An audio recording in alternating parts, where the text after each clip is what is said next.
this is, in a sense, the continuation of a panel that took place yesterday with David Goodman and David Grin, who also explored the notion of how the digital is affecting the art world and the art market. We have a rather fast and furious format here, so it's not surprising that some things didn't get covered there yesterday.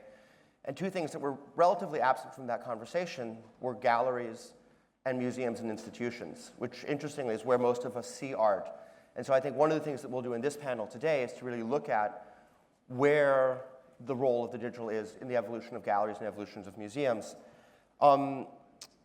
I'm officially a moderator, which is actually quite an honor for me because all the other moderators are working journalists, so I feel like I've been returned briefly to my past profession. But I will take a cue from Hans Ulrich's style, which is the moderator as participant. So I'll represent the galleries, which is what we do at Art Basel. We work very closely with galleries. But I'll go last. So ladies first. Liz Markovich, if you could tell us what is Icono TV and how does it play into this evolving world of the digital in the art world? I think if you authorize me, I will give 2 minutes of introduction, the context, why I did Icono TV. Because I feel now, and as we're talking in the digital world, that I feel like a dinosaur of the digital age. Because I started in 1998, which is the same year that Google was founded, the first art online platform, which was iStorm.com, and our first artist was Jeff Koons. And funny enough, we sold, even though we were online, we were selling only in London and New York. Why? And this is how came slowly all these reflections that maybe the way to bring art to people is to bring it at home. So to make you a long story short, I founded a TV channel, and I didn't do web originally. I did TV because TV is everywhere. And you know, we were having this discussion, there was a discussion this morning about contemporary art, old art, and everything, and I have a very strong motto in myself, which is why is we do the difference between old and art, because for me art is a universal language. It belongs to all of us. We were talking about heritage before. It is our collective memory, and that therefore the accessibility is not only a must, but it becomes a human right. And so I took a very simple analogy with music and realized that, you know, 90% of the people go to concerts only because they know the music already. So I was thinking that museums, but galleries, artists, they would have to, if they want people to come to their institutions, they will have to first bring art to their homes. And this is why I've used television. So today, we've used television. We've been working very hard to broadcast everywhere. And we're now today global. Since 5 years, we're even in Qatar, in all the Arab world in general. And we broke a record last year with launching apps on all the smart TVs and with 500,000 downloads. So who said that art doesn't interest anybody? Hans Ulrich, I think most people think they know what you do, and you're certainly one of the most avid Instagram presences in the art world. I'm curious, though, tell us about something that we don't know about, where the digital will play into the future of your activities. Yeah, it's actually fascinating, Elizabeth, that you mentioned 1998, because it's more or less the moment when I met Nam June Paik, and it was actually sort of mid-90s, must have been 95, 96, and in that first meeting, Nam June Paik told me we should never be we should not have fear of technology. We should find in the art world ways of actually bringing together art and technology. Kind of when art meets technology, 1 + 1 could maybe be 11. But Nam June Paik also said something very relevant, I think, which is, having been a pioneer of working with art and television, he said, you know, great art wasn't created the moment television was invented. It took quite a long time after the invention of television for the first great artwork to be created. Only when he told me, you know, it was sort of used almost like a pencil, then, you know, we could make great art. And I think the same is, of course, true with the internet, and that it takes time. And it's now, I think, a very exciting moment because artists are working increasingly with the new technology. So the thing I wanted to very quickly talk about is our new project, actually, at the Serpentine Galleries to commission digital artworks. And of course, the digital enters our physical exhibition program. We have at the moment collaboration with Simon Denny. This exhibition will tour from the Serpentine to K11 in Hong Kong. And Simon Denny will actually develop all kinds of reflections on hacking, on holacracy, in dialogue with 12 young emerging Chinese artists, and develop a whole new exhibition for Hong Kong. But many of these works exist mainly online. So the idea that content is produced for online space, and that institutions follow artists, listen to artists, and develop major digital projects with them seems to be something very urgent now. So we started by appointing a digital curator, Ben Vickers, and together with him and our teams, commissioned Cecil B. Evans to develop Agnes. Agnes, you can see Agnes on our website and at the Serpentine Galleries, is a benevolent spam bot who befriends our visitors. Its expansions are endless because actually Agnes bridges the gap between the website and the physical experience. More recently, we've commissioned Ian Chang, another leading artist, to actually develop a bridge between art and gaming. You can download this app from the Serpentine, and the idea is that he introduces Bad Corgi, which is a very unpredictable corgi. And of course, we all know that people, there was a statistic the other day that people who have a dog, on average, I think, live 6 or 7 years longer. So now we can download the corgi from Ian Chang and have our digital corgi in that sense. Then we have Tabor Roebuck, to give you a third example. Tabor Roebuck, with his abstract color pattern, installed in our Serpentine Sackler restaurant, he combines an electronic clock, a fictional holiday, and also live news. And what these works all have in common is that they don't really have an end, because if you show a moving image in a museum or in a gallery, of course, at a certain moment, these works are in a loop, and then they begin again. But actually, these digital artworks are permanently evolving, and visitors can come back a few months or weeks after having seen it for the first time and see a completely different piece.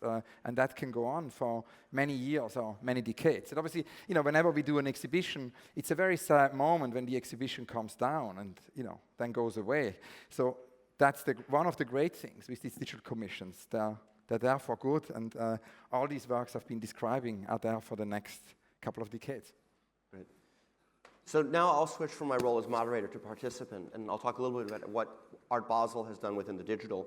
When I first arrived at Art Basel in 2007, there was a real fear of the digital and what it might mean for us. We worked with ArtNet at the time, and we would put a selection of artworks online 2 weeks after the fair for 1 month. Because the fear was, if we put them online earlier, people would stop coming to the fairs.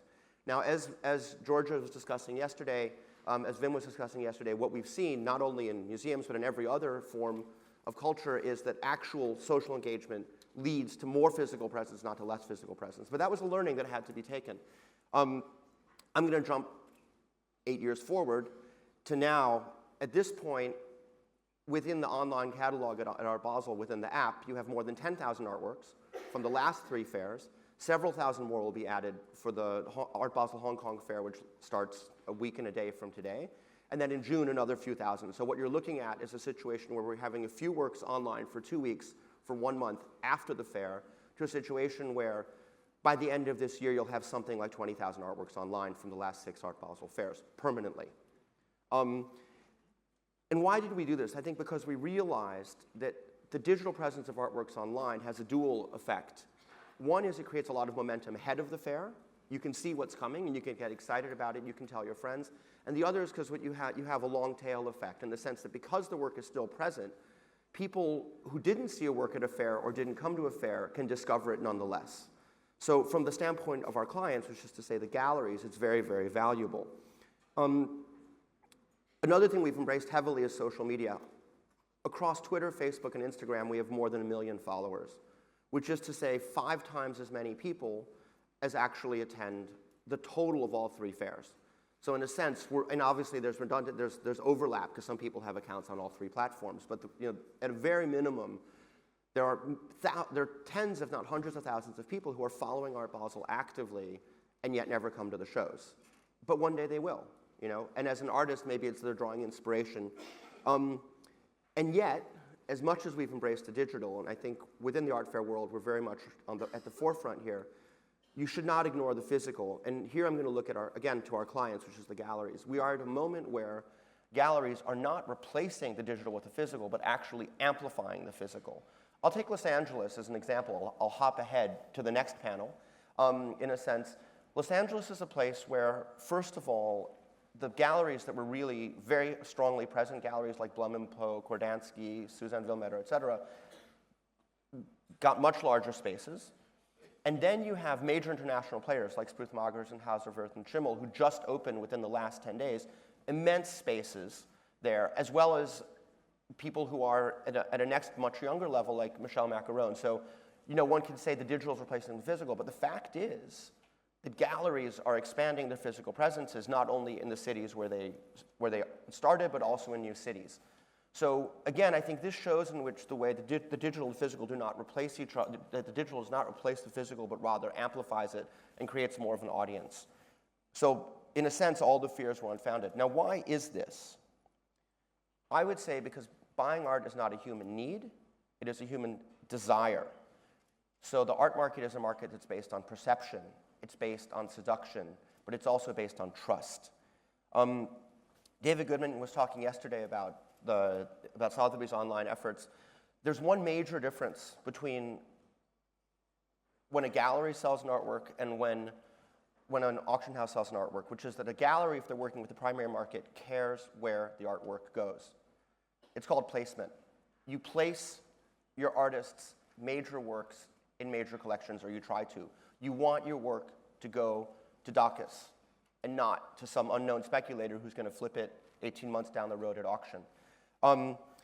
So what this means is that on the one hand, as a buyer, as a collector, you're unlikely to buy something sight unseen. You know, you're going to, if it's a significant purchase, you're probably going to buy a work from an artist you know, from a series you know, from a gallery you know that you can trust. So if there's a problem, you have the relationship where you can return it. You know, I think one of the reasons why Amazon is so successful is that if it doesn't fit, you send it back. You know, and I think if you're going to buy a major artwork, if it doesn't fit in your house, if the color's a little different than you thought it was on the JPEG, you want to have the ability to come back to the gallery with it. And likewise, I think a gallery won't sell to a collector who they don't know. Not a major work, at least. They'll empty out their inventory, yes, but they won't sell a major work to a collector they haven't met, which is why it's so important that we have conferences, that we have biennials, that we have fairs, because this is the moment where trust is built, because we're still, even in the digital age, still very primordial people. We still need to see people, sense people, smell them, look in their eyes, and say, is this someone I want to do business with? Last but not least, and maybe actually the most interesting way in which the digital affects the art market is new work, as the new types of work. As Hans Ulrich said, we're living in a moment finally where the digital natives, the artists who grew up in the digital world, are working with tools, and Jeff made a very good point. Technology is only a tool. It's not enough to work with a cool technology to make your work interesting. You have to do something with it. And because of the mindset of these people, because of their experience, because of the tools they're working with, we have a moment where really interesting digital art is being produced. I'll give you 3 examples to give a sense of the range. Both at last year's Whitney Triennial, which was very oriented towards digital natives work, Daniel Stigman Mangrane, a Catalonian artist working primarily with the Brazilian gallery, did an amazing Oculus Rift piece where you immersed in the jungle. It was a piece called Phantom. This October at the Zlbudovic collection in London, John Rathbun did an amazing show, the highlight of which was this Oculus Rift experience that you could go into. At a more subtle level, Amalia Ullman, who also happens to be Spanish, did a really interesting piece on Facebook. Now, Facebook in and of itself is not a very interesting digital platform. It's highly templated. There's not so much room for creativity in terms of the basic format. What Amalia did was a piece called Excellences and Perfections, in which she developed 3 online characters who went through a very, very long arc. I mean, I think it was a year and a half. And people obsessively started following her. And the characters went through some very difficult and interesting experiences. And the whole thing was a commentary on images of women within Facebook.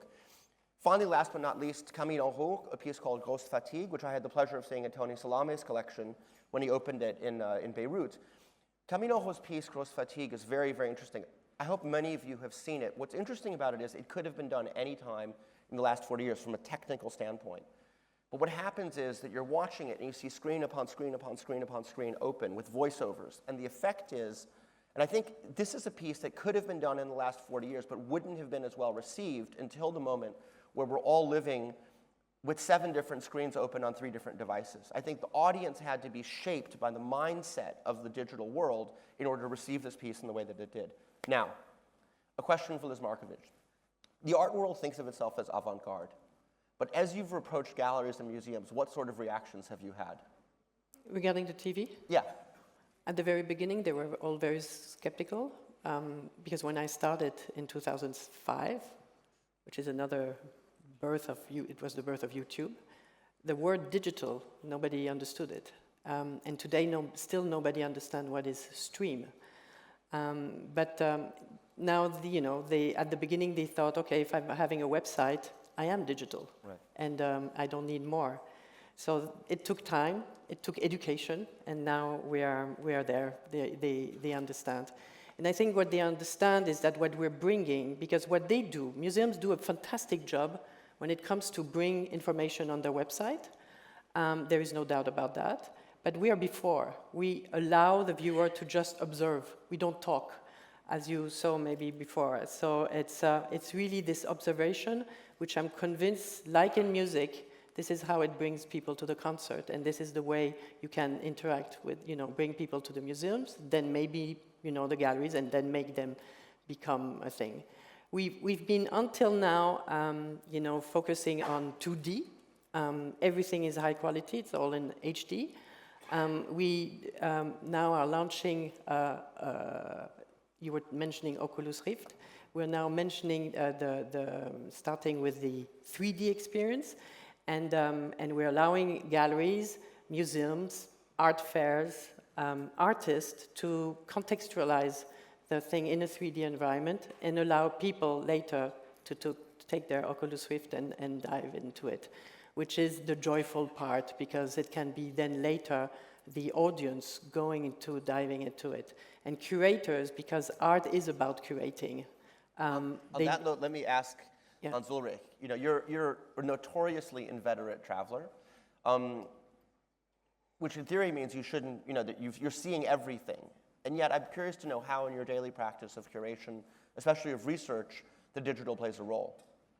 Yeah, actually, it's very interesting because I think studio visits and exhibition visits, of course, are still the essence of the research. But there are other parallel realities which are added to that. Of course, Instagram, but also in a way the possibility to do research online. We somehow developed this model of a platform with 89+, which Simon Castet and I founded about 3 years ago. And it's actually interesting because it connects to an article in the New York Times, which Randy Kennedy wrote, and he quoted Ryan Trecartin with the following quote: "People born in the 1990s are amazing. I can't wait until they start to make art."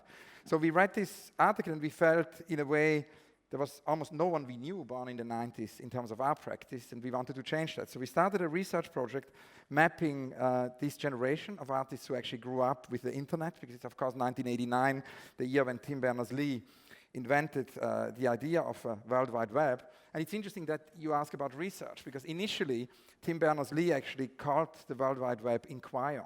So there was a kind of a connection to inquiry, to research, and we started to chart the work of artists born in and after 1989. We have so far more than 7,000 artists on the platform, and obviously every morning it's the first thing I do when I wake up.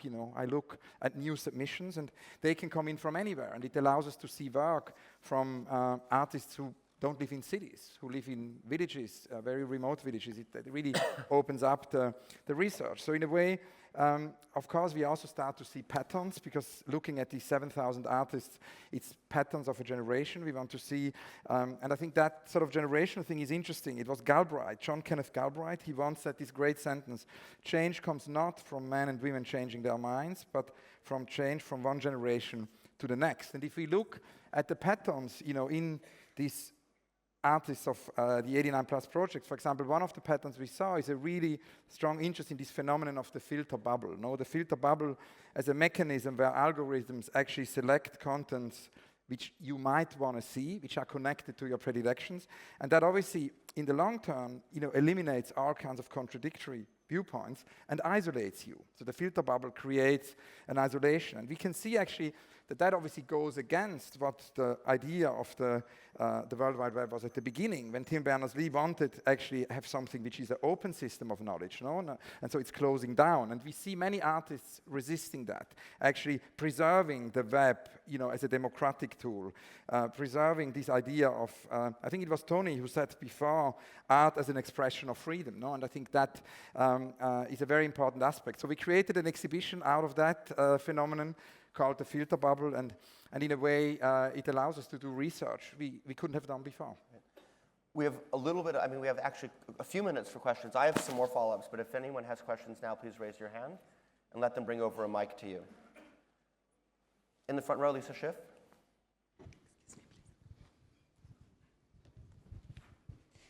I feel like I have so many questions.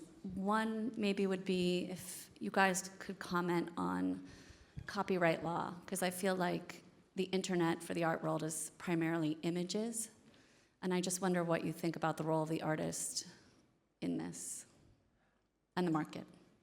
I can say this is one of those evolving things, but I think most artists want their work to be seen. And I think most artists are not afraid that by putting an image online, it's going to be copied and stolen. It's a much harder thing to do than that. And also I think what's really interesting to look at is the role of museums. More and more museums are putting their entire collections online, freed of any of the copyright that they would own, for example, related to it. So I think, this notion of information wants to be free applies also to the artworks. And I think, again, most artists can count on their galleries to monetize their efforts, but they want their work to be seen by as many people as possible, not for it to be in this walled garden. I would just add that regarding television, because I can't put anything on air without a contract behind. And copyright is a pain for me. 70% of my time is spent for copyright reasons, for negotiating, discussing, and everything. And it's true that when you have museums like the Rijksmuseum, who is really the most avant-garde museum we have now in terms of, making it free for all, and even that we can do films, out of their collection and things like this.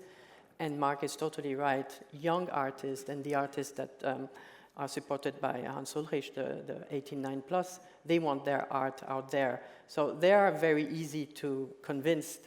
You have the middle ones, the big ones, the ones with the big galleries, because the galleries don't want this pain. They don't want to deal with the copyrights.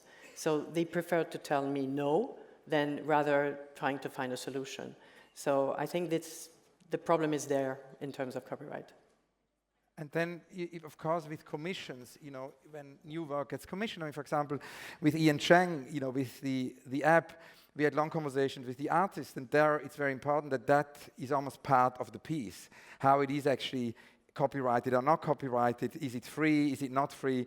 And we felt, obviously, we have 1 million visitors, we are in a park, we have free admission. It's very important for us to maintain free admission, to have art accessible for everyone. So, we decided to do the same thing with our online project, and in agreement, of course, with the artist, with Ian Cheng. But with a commission, that is something the artist can decide each time. Free. We keep saying it's free. Thank you. And this kind of depends on what the artwork is, but it makes me feel the marketplace then is actually physical. Because if everything is free online, then, these artists have to make a living also. I know we're talking about different things. There are interesting examples like data editions, which David Grin has done in collaboration with Alina Zaludovic, which have interesting markets for digital. But the reality is that 99.9% of all work that's being sold and bought is still physical. So again, I think the fact that an artwork's image is out there digitally doesn't damage that in any way. In fact, it accelerates it and makes it available to more people. Another question, please? For Elizabeth. Can you give us an idea of how television adds value beyond introducing people to art and kind of whetting appetites? I missed your first word. How it adds value. How can you add value on television? What are you doing to do that? And then the second part is, what's the commercial model, and how does that work on your channel? Okay, so adding value is that I took the example of MTV. MTV was the marriage between musicians and filmmakers doing video clips, and they invented the video clips. And MTV then was just doing a playlist with all the video clips. I work the same way with art historians, artists, curators, whoever know about the work, and they're going to tell the story to my film team, and they are going to build an art clip. So this is what you've seen before, and we put a playlist, and we bring that to everybody's home.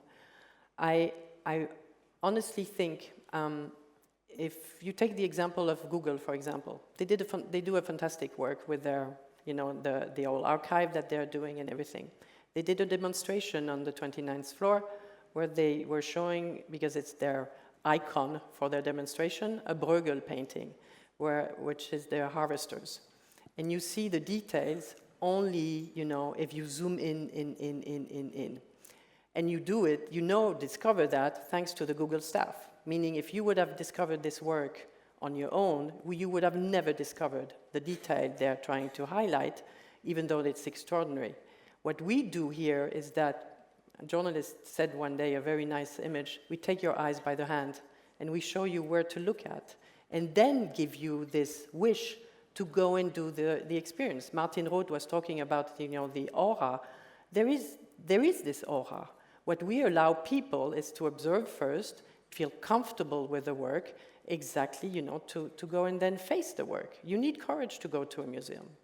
Okay. And I wanted to quickly say something to Lisa's, great question, to answer that, if I may, very quickly, because I think it's indeed a very interesting question, and I want to answer it indirectly through actually almost like the opposite, because we realize that in the age of the digital, of course, like in music, we mentioned earlier, this desire there is for live concerts in music, and you have a similar thing in art, that in the digital age there is such a desire for live art, And there you have a similar issue, which is, of course, these are not objects, these are live art pieces.